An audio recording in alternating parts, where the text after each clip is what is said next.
Hey everyone, welcome back to my Let's Play series. Today we're picking up right where we left off last week. In this episode, we're tackling what I like to call the early game screw problem. And trust me, I've got a hack to fix it that's so counterintuitive that it might just make your brain explode. So what is the early game screw problem? Simply put, it's the massive screw demand in the early game versus how little throughput and resources you actually have. And to be honest, it's not just an early game problem. Screws are generally a pain to deal with in all stages of the game. But let me explain this issue a little bit further. Like I've been preaching for a long time, one of my first early game priorities is to get cold power. The constant need for refueling and the threat of my fuses blowing any minute hanging over my head is kind of giving me anxiety. The issue? Reinforced iron plates and rotors are painfully slow to produce, and I need a lot of them. So I head back to the factory and pause more plating production to stock up on reinforced plates and rotors. After doing some quick math, I realized I seriously underestimated how slow they are.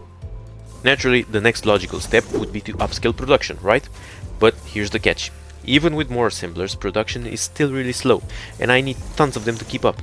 To make things worse, one assembler for rotors and one for plates already requires 160 screws per minute, more than a Mark II belt can handle. That means at least 4 more constructors for screws, which just eats even more power. And guess what? My power isn't automated yet. You see the vicious cycle we're forming here? No matter what I do, upscaling production at this point always ends up the same way, with me spending hours cutting down trees to keep my power grid alive. So what's the solution here? Okay, here's the trick. Believe it or not, handcrafting. Yep, you heard me. An assembler takes 15 seconds to make a rotor, but handcrafting only takes 6 seconds. That's the equivalent of 2.5 assemblers worth of production speed. And if you've already got some screws stored up, that's like skipping 6.25 extra constructors entirely. I know it's not what you want to hear right now, but setting up a full rotor and stitch plate factory line without blueprints is just a massive time sink for me right now. And this series is all about efficiency. I do have some assemblers making plates and rotors, so that'll speed things up a little. I don't have to rely solely on handcrafting. Plus, they will slowly stack up materials when I'm not using them. Unfortunately, I'm short on screws again. Upscaling my screw factory seems easy enough, but as soon as I do that, boom, I hit the same bottleneck. Belt speed. I need faster belts, but there's nothing I can do now. So for now I just wait, handcraft whatever I can, and finally gather enough resources. Then I quickly head over to the hub to complete the milestone. Now the fun part, actually building the thing. Quick tip, if you haven't used it yet, the to-do list is an awesome tool for planning expansions. I roughly estimate what I need to build, throw it all in the list, and let the game calculate the materials. Super handy. The sad part, I need much more reinforced plates and rotors. So I start some small efficient optimizations, making sure my 4 assemblers have proper inputs, slightly upscaling iron rod output and adding some screw constructors near rotor production. Actually, this is something that one of my subscribers suggested in the comment. Not all items are suitable to be put on the main bus due to their very high production volume. Screws are one of them. So thank you so much for this suggestion, and I welcome anyone who has some feedback to drop a comment below. Anyway, I just do some low power tweaks, nothing crazy. Then I set up a quick temporary copper sheet factory, handcraft the missing materials, and we're finally good to go. Now I need to find those cold nodes. It looks like there are some nearby, and I head towards them, fully benefiting from the slide jump mechanics all along the way. Man, this movement combo is so good, I'm honestly surprised how fast it makes traveling. I cross a couple of rivers, climb a few cliffs, and end up on the coast where I thought the cold was. No luck, I actually have to go up this cliff. But first, I want to grab that Mercer Sphere, and what happens now is some next level cloak and dagger gameplay. I slide near the first hatcher and take it down quietly, then I pull the splitter away from the other hatcher so I can kill it. Then I head back crouching to kill the other spawner quietly. Really proud of this play, but let's get back to cliff climbing. Good thing I unlocked the ladder from the Upstone shop earlier. It's one of my first purchases every run. It's an absolute game changer for exploration. I think I might have skipped showing you this in my previous video. Before I know it, I reach the spot I've been looking for. But of course it's guarded. The boars are easy enough, but there's also an alpha spitter that's way out of my league. There's no way around it. I have to clear the spot to get my build going. So I play it safe. Hit, run, heal with some nuts, and repeat. It's kind of a grind, but I eventually take it down. Now to actually set up coal power.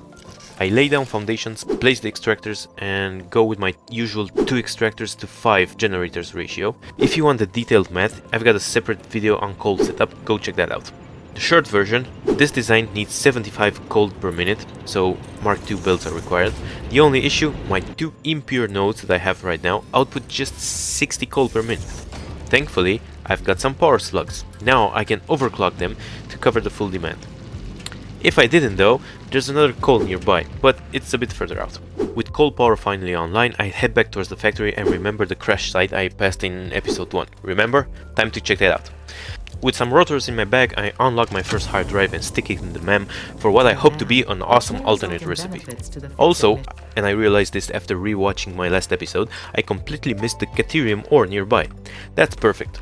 It unlocks the ability to scan for Caterium and lets me kickstart the research tree. But for now, I just need to wait for the hard drives to finish scanning.